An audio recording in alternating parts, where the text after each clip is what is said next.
on Sactown Sports.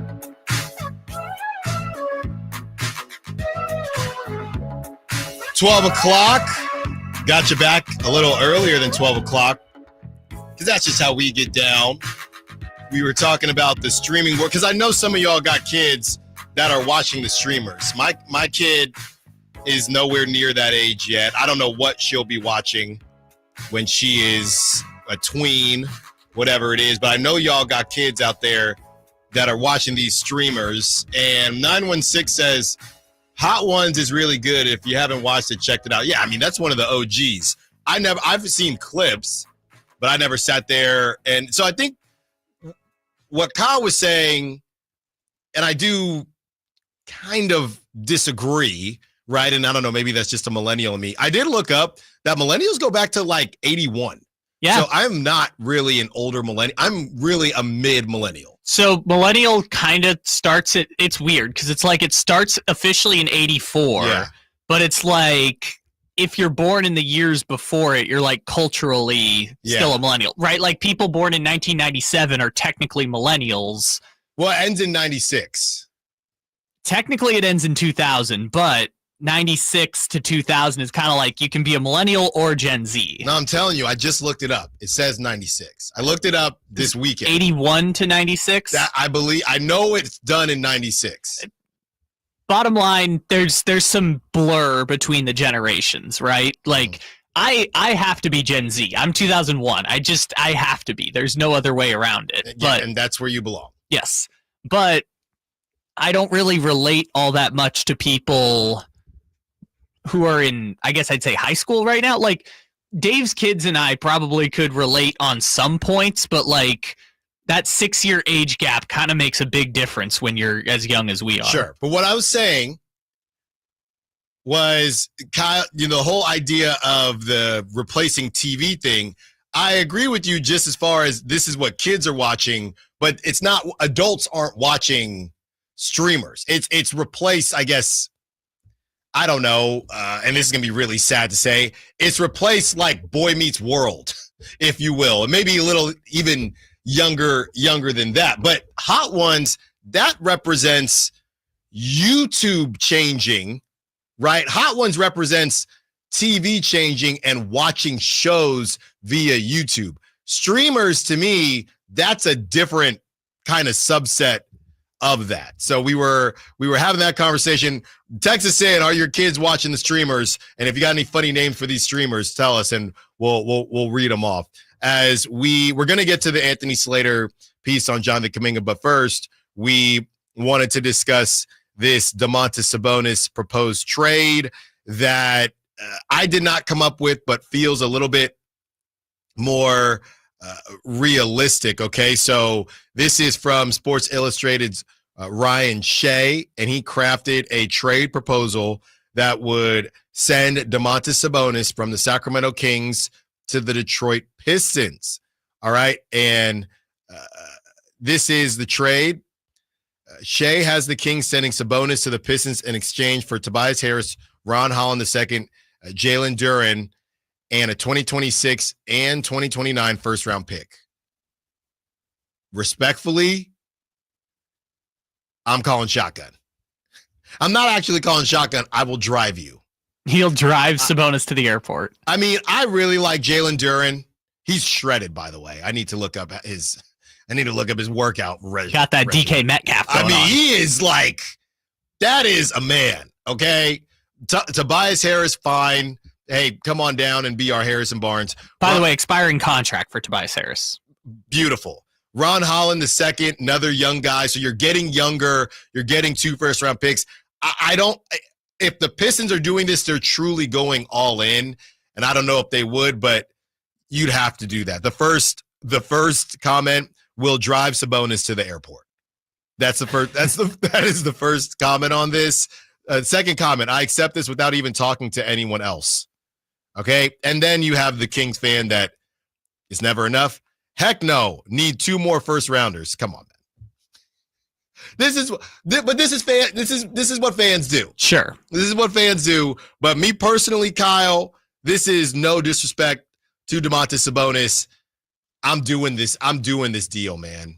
So regardless of whether I would do or not do this deal, just discussing the process of it, the Pistons make a lot of sense as a trade candidate for Domantas Sabonis. First of all, they did the long, capital L, long rebuild, and they got Cade Cunningham. They got their one star, but they don't have a second all-star caliber player, right? I think who would you say is the second best player on the Pistons right now? Is it Duren? Is it Thompson? It's not Tom. I mean, wasn't it technically Malik Beasley last season? Technically, that's crazy that we would say that he is I'm just going to look up the Ringers top 100 real quick and just see who they have as the second best player on the Pistons. I'm sure it's going to be a large drop off from our guy Cade Cunningham. Yeah, so they have Cunningham at 16 and they have Jalen Duren at 97. Yeah, so a big drop off from Cade Cunningham for the Pistons. So the Pistons need a second all-star, right? They have a lot of young players and control of their future picks. Now, those picks probably aren't going to be great because we assume that they're going to be competitive as long as they have Cade Cunningham. But the combination of young players and picks jumpstarts the Kings rebuild because in the Kings' mind, they will get their two future all-stars by having their own draft picks, right? By going to the bottom of the lottery and running the tankathon and getting either Domantas or the Boozer twin or the one good player in the awful 2027 draft class, right? That's their vision in their mind. So if you're looking for a team that would be like most aggressive for Sabonis, it would be a situation similar to the Pistons. Yeah, and again, with Tatum on the bench and with Tyrese Halliburton on the bench, the time is now. Now, obviously, it's a move for the present and the future, but I think the Pacers kind of set the standard of, hey, let's sneak in and get a finals run, and everybody will feel good about that. That's something that can elongate everyone's careers, man. You're able to say, well, besides Luka in Dallas, but besides that, you're able to say, hey, we got to a finals. We proved that we were the best coming out of our conference. We can build on that. Cade Cunningham, the endorsement deals that changes for him, how Detroit gets looked at in a different light as far as free agents wanting to go there and honestly teams wanting to do business with them. You're just looked at in a more, not more respectful way, but people say, okay, Detroit, we can do business. We can do business with Detroit. They know what they're doing out there. They just went to the finals, right? That type of stuff matters. I think you would want to do it now, though, if you were Detroit, because like I said, with the Celtics kind of out of it, the Pacers kind of out of it, the Magic are trying to build something, and Paolo is going to continue to improve. The Hawks are trying to do something, but they're still a bit in limbo. If I'm the Pistons, if I was going to do this, I would do it now. I would do it now. So in this scenario, the Pistons would then have a big three of Cade, Sabonis, and the Thompson twin. They would still have Jaden Ivey. They would still have Big Stu, Isaiah Stewart. They would still have Marcus Sasser. They got Duncan Robinson last year, so he would be kind of like their sixth man coming off the bench. I like that too. Yeah. I like Duncan Robinson and Domantas Sabonis working together. This was actually a funny joke years ago when they were getting ready to trade for Kevin Huerter. I was like, they're going to get a white shooting guard at some point. And I thought it was going to be Duncan Robinson. I'm like, Duncan Robinson would be great. And they got Kevin Huerter. And I was like, wrong one, but that still worked out. Depending on the betting stuff, you could have Malik Beasley. Depending on the betting. I don't think Malik Beasley is going to be playing in the NBA anytime soon. If you've read some of the reporting around that. I'm just saying, he's on the roster. Also doesn't really have a home right now, allegedly. But anyways, I would say a situation like this makes sense. Now, let's bring it back to would you do the trade? Because you've already said I will drive Sabonis to the airport. Respectfully, I will drive Sabonis to the airport. I think where we disagree on this is just this fundamental point. And it's not, again, rational basketball minds. Can I guess what you're going to say? Yeah, go for it. He is the best player in the trade, and you do not trade the best player. Oh, I wasn't even going to say that. Okay. Although that is a good point. That is something I would say. You know me very well. Okay, so what were you saying? My point is, I don't believe you should trade Sabonis until Sabonis asks to leave. Because he's the best player. Because he's the best player you're going to see for the next 4 years. Unless you trade Sabonis for Karl Anthony Towns or Victor Wembanyama, like unless he's the second best player in a trade, Sabonis is the best player in this scenario the Kings are going to have for at least 4 years, right? Because at the bare... But Kyle, what has it gotten you? But maybe, again, this goes back to the rebuilding conversation. Maybe you get a player with a higher ceiling than Sabonis through the draft, but best case scenario right now, Jalen Duren in 4 years will be an all-star in the Western Conference, right? Jalen Duren's only 22 years old at this point. Best case scenario, he won't be an all-star until he's 25 or 26. So if Duren is that quality of player, then it is worth doing. But if Duren had that kind of ceiling, I don't think the Pistons would be so eager to ship him out of town for Domantas Sabonis at 30 years old. So that's the tough part of it. I just think if Sabonis asks out, you should consider this trade. You shouldn't just make this trade just to say, oh, we're going to rebuild now and see how it goes. We just disagree. To me, you have first round picks, right? You have Ron Holland, who's 20. Yeah, former top 5 pick. He's 20 years old. You have Duren as well, who's shredded. Okay, just get him because of that. Just for the workout regimen to tell everybody else how to work out. Again, Domantas Sabonis is not the issue right now. The issue is the combination of Zach LaVine, DeMar DeRozan, but it does force your direction, in my opinion. I mean, sort of, but like, let's say that they make the Kuminga trade and then move on from DeRozan and then make this at the trade deadline. I don't think they're ever going to be bad enough to tank, because then you would have a team of Dennis Schroeder, Ron Holland, Malik would be gone. Dennis Schroeder, Ron Holland, Keegan Murray, Kuminga, Jalen Duren, Keon Ellis coming off the bench. Like, that team's not obviously going to make the playoffs, but I don't think that team's bad enough to get the second best odds in the lottery. I think that team's like 7th in the NBA, 7th worst. Well, I think you move on from Domantas Sabonis, right? DeMar DeRozan will happen shortly after that. Zach LaVine will happen. And even if DeMar DeRozan or Zach LaVine doesn't, both of these guys only have 2 more years. So you get younger, you're developing young talent, you're getting the draft picks, you have more draft picks coming in. I like the optionality of it, and it gives you, especially the Kings, gives you more opportunities to actually hit on something. The Kings need more than just one swing at this. That's what we've learned historically. True, but remember when Orlando made the trade of Vucevic and they went to the bottom? Yeah. And they're kind of the prime example of like trading a fringe all-star and getting better in return. In order for Orlando to do that, they needed to win the lottery in their first try, get Jalen Suggs and Franz Wagner the following season, and then go from there, right? They got lucky in every respect in the lottery. I'm not saying that can't happen to the Kings.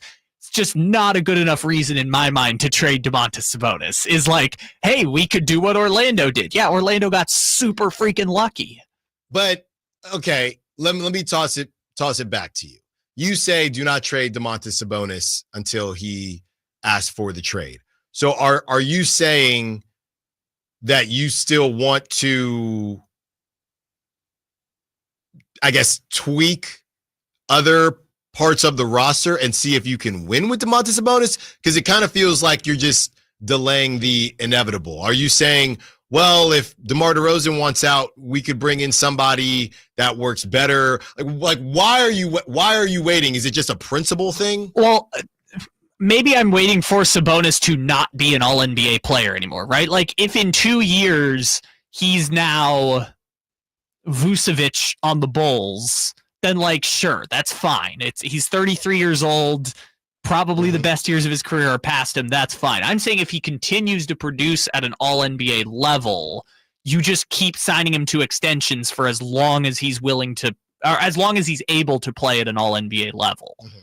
So I guess that's kind of, it's not that it's delaying the inevitable. It's as long as you keep producing at an all-NBA level, there's no reason you should ever consider trading that player. You can rebuild and still keep that player. Teams have done it. The Pacers just did it, right? Like you can have that player and still rebuild. It's not like it's an inhibitor to being able to do a retool or a rebuild. I just can't, because the text line, somebody 916 says, it's funny hearing Allen put so much emphasis on sex appeal with players. Look, it's just one guy. He's just yoked, okay? Look, male objectification is in, man. He's just yoked. I can't help it. He's just yoked. Jalen Duren. I got to just get a photo and put him on the screen here. Do not do that. You don't want me to thirst trap Jalen Duren? I'm just saying, I'm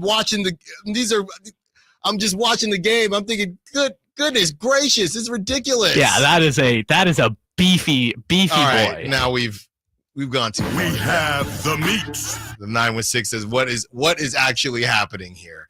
Yeah. I mean, you're ready to just, because you're in the camp of, I just want to tear this thing down and go get a Domantas and see what happens. Yeah, I just don't really know what else we're going to see.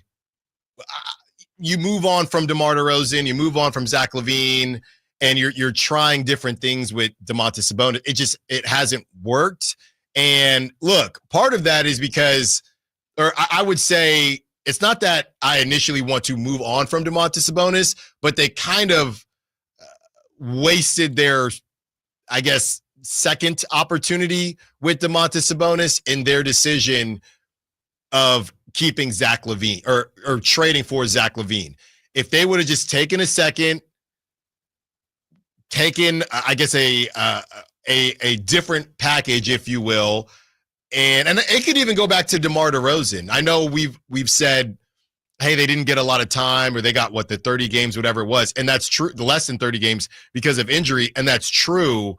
But we all kind of felt like DeMar DeRozan wasn't a great fit. So they've taken a couple swings, haven't been the best swings. Looks like my team, shout out Panama, they got eliminated by Mexico yesterday, Little League World Series.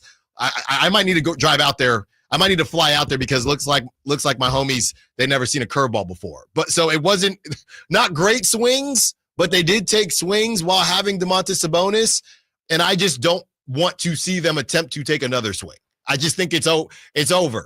It's over. And he still has great trade value, right? Because it could be over, and actually we could talk about that with Zach LaVine right now. It can be over and he doesn't have trade value. Sabonis has 3 years, is 30 years old, still has 3 years left on his deal, and is playing at an all-NBA level. If you're the Pistons, I understand why this is appealing to you, because as yoked and packing as Jalen Duren is... that's not... And now the 916 says, Allen ready to risk it all. Look, man, I just said he's a cut. He's just... Up, be careful. Be careful. He's just... A muscular fella. That's it. Look, all right, as much, y'all need to stop, dude. As strong and muscular and packing as Jalen Duren is, Jalen Duren probably will never be as good as Domantas Sabonis is right now. That's no indictment of Jalen Duren. It's just Domantas Sabonis is a top 5 center in the NBA and has been for the past 4 seasons. Yeah. So if I'm the Pistons, the cost of upgrading from Jalen Duren, who might one day be a great player, to a great player right now is, in this example, Ron Holland and 2 first-round picks. And if I'm the Pistons, I make that calculation because of opening Cade's timeline to try and compete for a championship, like right now. I'm not saying that it would be good enough. They'd probably have to make other moves, but I understand why it's appealing for the Pistons. I also understand why it's not appealing for Sacramento to have to go all the way to the bottom without a guarantee that you're going to get a great player in the draft or Duren becoming a great player? I still would.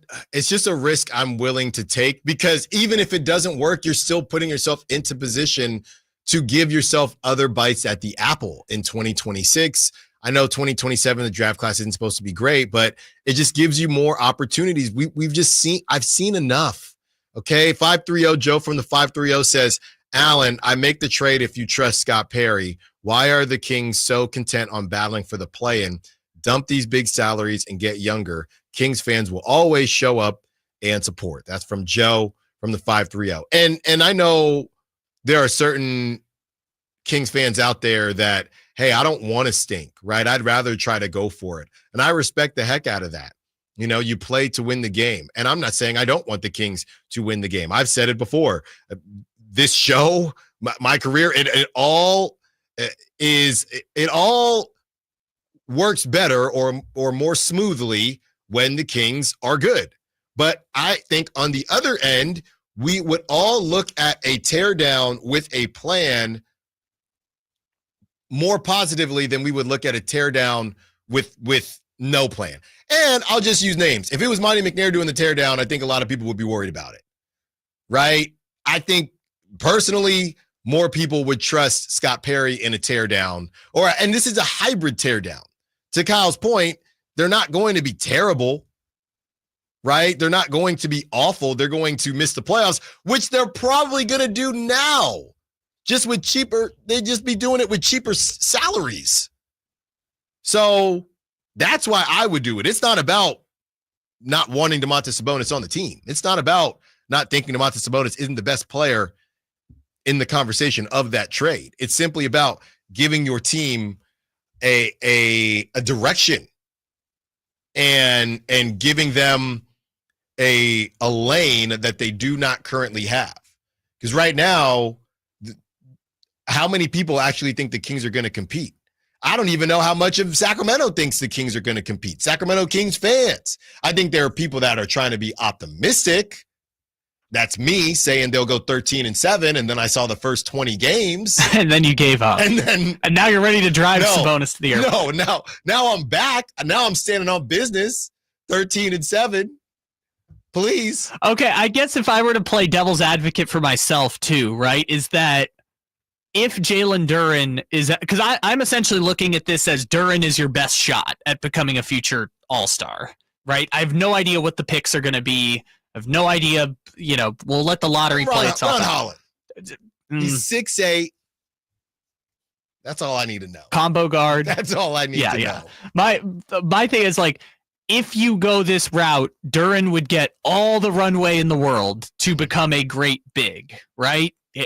This whole you wanted a big contract? Sure. You want playing time? Sure. Go for it. We got nothing else to play for the next 2 seasons. But and the good news, by the way, Duren's contract wouldn't expire until Levine, DeRozan are off the books. Mm-hmm. So you would be able to give Duren $40 million a year, whatever the money will be at that point. But I don't want to do that. I don't think that's a better strategy to build winning basketball than seeing if you can build around Domantas Sabonis. Because I already know Domantas Sabonis is awesome. He's gotten MVP votes before. Mm-hmm.